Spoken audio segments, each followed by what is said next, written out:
যদি আপনি আমাকে বিয়ে করতে চান, এখানে 3টি কাগজ আছে, এর ভিতর থেকে যে কোনো একটা সিলেক্ট করে উঠাইবেন। সত্যি বলতে কি ভাই, এখানে 3টা কাগজ আছে, 3টা কাগজ আছে, 3 রকমের লেখা আছে। একটার ভিতরে না, একটার ভিতরে হ্যাঁ, একটার ভিতরে পরে আছে।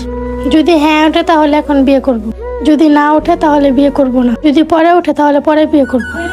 যদি আপনার ভাগ্য ভালো থাকে তাহলে হ্যাঁ উঠবে, যদি আপনার ভাগ্য না ভালো থাকে তাহলে না উঠবে। এখন তাহলে আপনি এখান থেকে যে কোনো একটা কাগজ পছন্দ করে উঠান। কোনটা নিব, এটা নিব না ওটা নিব? যাই হোক, মাঝখানেটা নেই। মনে হয় হ্যাঁ লেখাটা পেয়ে গেছি।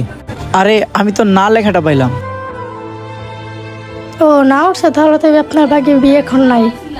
আচ্ছা ঠিক আছে, এখন তাইলে আমি আসি।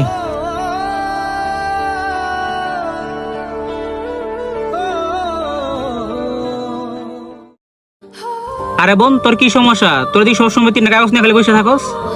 আরে তুই সবসময় 3টা কাগজ নিয়ে বসে থাকস, এই কাগজ দিয়ে কি বিয়ে শাদী হয়?